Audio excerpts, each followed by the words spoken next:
لو قُلت لك إن في عربيات نزلت 400,000 جنيه مرّة واحدة، وفي عربيات تانية لسه هتنزل أكتر، تشتري دلوقتي والّا تستنى شوية؟ أنا أحمد فرج ودي قناة قهوة السيارات. النهارده يا جماعة جاي أكلمكم على واحدة من أهم الملفات اللي شاغلة أي حد ناوي يشتري عربية في مصر، ملف التخفيضات. بس المرّة دي مش تخفيض أو 2، إحنا بنتكلم على موجة نزول أسعار حقيقية، قادها توكيل غبور على علامات كبيرة عنده زي هيونداي وشيري وشانجين ومازدا. وقبل ما نبدأ ما تنسوش اللايك والاشتراك في القناة، لأن الدعم البسيط ده هو اللي بيخلينا نكمل ونقدم محتوى صريح وواضح من غير تلميع ولا تهويل. خلينا نخش في الموضوع على طول. احنا بنتكلم على شهر واحد بس وفي أكتر من 25 موديل على مستوى السوق كله نزل سعرهم، رغم إن من شهرين كان في كلام كتير إن السوق وصل للأرضية وإن الأسعار خلاص مش هتنزل تاني. اللي حصل بقى إن السوق اتملى عربيات موديلات 2025 و2026، وبقى في مخزون، وبقى في عربيات صيني بتنافس بقوة، وده خلى التوكيلات يا تخفض يا توقف. والنتيجة إيه؟ تخفيضات وصلت لغاية 400 ألف جنيه على موديلات زي الإكس بانج جي 9. لكن خلي بالك، مش كل تخفيض فرصة، وفي عربيات لسه مرشحة تنزل أكتر، وفي عربيات تانية النزول اللي حصل لها يعتبر مناسب. علشان كده في الفيديو ده هنتكلم عن التخفيضات اللي عملها توكيل غبور واللي وصلت لغاية 161 ألف جنيه، وفي الفيديو الجاي هنتكلم على باقي التخفيضات اللي حصلت في السوق كله، وكمان هنقدم تحليل يخليك تعرف تشتري امتى وتستنى امتى، مش مجرد سرد أسعار. نبدأ بهيونداي الانترا اي دي. العربية دي من أكتر العربيات انتشارا في مصر. غبور نزل سعرها 46 ألف جنيه، وبقت الفئة الأولى ب900 ألف جنيه، وأعلى فئة بمليون و95 ألف. الميزة هنا مش بس السعر، لكن التركيبة. موتور تنفس طبيعي، فتيس أوتوماتيك تقليدي 6 سرعات، بعيد تماما عن السي في تي، وده سبب رئيسي إن ناس كتير لسه متمسكة بالعربية دي حتى مع دخول منافسين أحدث. نفس الفكرة مع يونداي أكسنت ار بي، تخفيض 60 ألف جنيه، وسعرها بقى 730 ألف لحد 840 ألف. العربيتين دول اختيار ناس عاوزة راحة البال، الاعتمادية والصيانة معروفة. نطلع بقى على التخفيض التقيل، هيونداي اي 30. العربية دي حصلت على 100 ألف جنيه تخفيض، الهاتشباك من مليون و500 ألف، والفاست باك من مليون و100 ألف. ودي عربية مختلفة مش لكل الناس، بس للي بيدور على سواقة وثبات وشكل رياضي، هو ده بس اللي هيفهم قيمتها. نطلع بقى من هيونداي وندخل على شيري. نبدأ بشيري تيجو 8، تخفيض 55 ألف جنيه، عربية 7 ركاب، وسعرها بيبدأ من مليون و95 ألف. العربية دي بتستهدف الأسرة، الناس اللي عايزة مساحة وضمان طويل، 6 سنين أو 150 ألف كيلو. موتورها 1500 تربو، فتيس ديوال كلاتش مبلل، وده مهم لأن الديوال كلاتش المبلل أحسن في التحمل من الجاف. نخش بعدها على الشيري أريزو 5 الفيس ليفت، جالها تخفيض 26 ألف جنيه. المانوال بتبدأ من 665 ألف، والأوتوماتيك لحد 740 ألف. العربية دي اقتصادية عملية، بس خلي بالك فتيسها سي في تي وضمانها 5 سنين، وده بيخليها مناسبة للناس ومش مناسبة لناس تانية. نطلع بقى على التقيلة، شيري أريزو 8، سيدان محترم مش مجرد صيني اقتصادي، سعرها مليون 227 لحد مليون 335. الموتور 1600 تربو، 197 حصان، فتيس dual clutch 7 سرعات، معاها بقى 6 وسائد هوائية وبانوراما وكاميرات 540 درجة. العربية دي بتنافس مين؟ بتنافس MG7 ورينو ميجا وتويوتا كرولا وحتى citroen C4X. الميزة هنا بقى إيه؟ إن فيها قيمة مقابل سعر، مع ضمان 6 سنين أو 150,000 كيلو.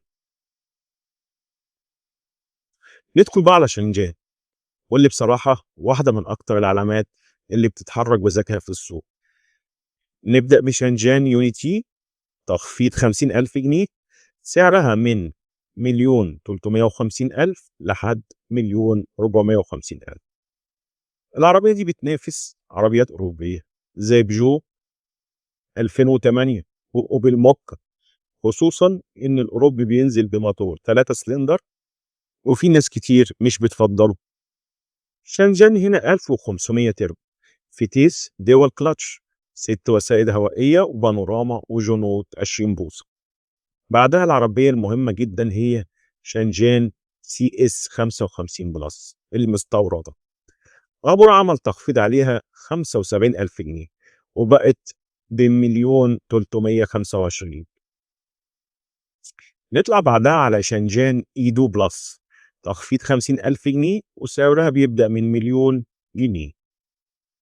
العربية دي سيدان، موتور 1500 تربو، 178 حصان، فتيس دول كلاتش مبلل، استهلاك المتوسط بتاعها 6.2 لتر لكل 100 كيلو متر. هي منافس لمين بقى؟ دي منافس مباشر لام جي 7 والامباو والالانترا اي دي ورينو ميجان. نخش بقى على اكبر تخفيض في شنجان واللي حصل على اليوني في، هو تخفيض 100,000 جنيه وسعرها بقى 1,400,000. ودي سيدان فاست باك 185 حصان، فتيس دول كلاتش وضمان 6 سنين أو 250,000 كيلو. ودي قوة ضخمة خصوصا للناس بتفكر في العربية على المدى الطويل. نختم بقى بمازدا CX-3، تخفيض ضخم 161,000 جنيه، سعرها الجديد 1,199,000. عربية ياباني اعتمادية، منافس مباشر لبيجو 2008 ونيسان جوك. ورغم إنها فئة واحدة لكن اسم مازدا وثباتها وجودة تصنيعها بيخلوها اختيار مهم. دلوقتي بقى نخش على أهم سؤال، والسؤال اللي كل واحد فيكم كاتبه في دماغه: أشتري دلوقتي ولا استنى؟ تعال نفكها واحدة واحدة. أول حاجة لازم تعرف إن السوق دلوقتي سوق مشتري مش بائع. يعني التوكيل هو اللي محتاج يبيع، مش أنت اللي محتاج تجري ورا العربية. ليه؟ لأن المخزون عالي، موديلات 2025 و2026 موجودة، والصيني بيضغط والناس بقت أهدى في الشراء. طيب نبدأ بالفئات. لو أنت بتفكر في عربية اعتمادية تقليدية زي هيونداي الانترا اي دي أو أكسنت ار بي، هقول لك بصراحة التخفيضات اللي حصلت هنا معقولة مش كبيرة أوي، لكن في نفس الوقت مش متوقع نزول ضخم تاني. يعني لو محتاج العربية دلوقتي وشايف إن السعر مناسب اشتري، لأن الفئة دي دايما عليها طلب وأي نزول جديد بيبقى محدود جدا. لكن لو مش مستعجل استنى شهرين، ممكن تشوف عروض صيانة أو تسهيلات أكتر، مش شرط سعر أقل. نيجي بقى للفئة اللي أنا شخصيا بحط عليها دايرة حمراء زي هيونداي اي 30. العربية دي نزل عليها 100,000 وده مؤشر إن التوكيل عنده ضغط مخزون. الفئة دي تحديدا محتاجة صبر شوية، لأن النوع ده من العربيات مش أسرع حاجة في البيع. لو مش عاشق للعربية استنى، ممكن تشوف نزول أو عرض أقوى. نخش بقى على شيري تيجو 8. دي عربية عائلية وعليها منافسة شرسة من كابتيفا وجيتور وبيرو. التخفيض اللي حصل مش وحش لكن مش أقصى حاجة.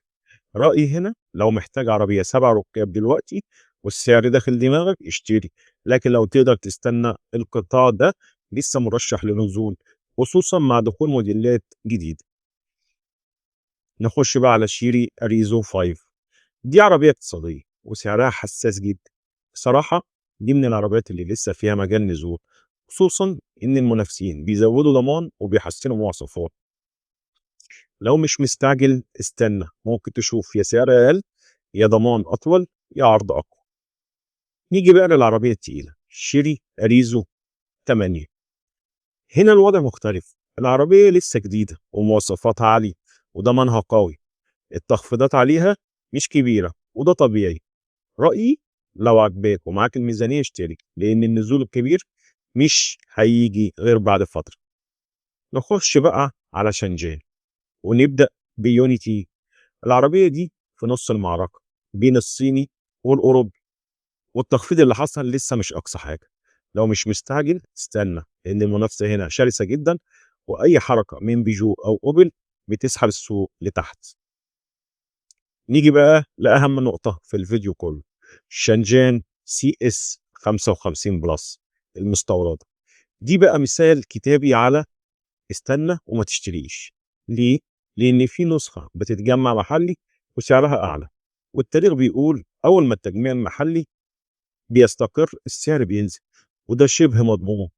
نخش بقى على شنجان ايدو بلس. العربية دي لسه جاية نسبيا، ومع التخفيض سعرها بقى مغري. رأيي لو مش محتاج سيدان حديثة ومواصفات محترمة اشتري، لكن خليك عارف إن المنافسة هنا هتضغط السعر مع الوقت. نيجي بقى لأقوى حالة، هي شنجان يوني في. 100,000 جنيه تخفيض وضمان 250,000 كيلو. ده معناه إيه؟ معناه إن التوكيل عاوز يثبت إن العربية في السوق. رأيي هنا واضح، الشراء دلوقتي منطقي جدا، لأن السعر الحالي قريب من الأرضية ومفيش أكتر من كده. نختم بقى بمازدا سي اكس 3. التخفيض اللي حصل كبير، وده معناه إن المخزون كان تقيل. العربية فئة واحدة مبيعاتها محدودة. لو عجباك اشتري، لكن لو بتدور على أفضل صفقة ممكن تشوف نزول بسيط بعدين. الخلاصة مفيش إجابة واحدة، لكن في قاعدة: العربيات الاعتمادية القديمة اشتري لو محتاج، العربيات الجديدة أو اللي عليها مخزون استنى، العربيات اللي قربت تتجمع محلي استنى برضه. ولو محتار اكتب لي في التعليقات اسم العربية وميزانيتك، وأنا هقول لك رأيي بصراحة من غير مجاملة.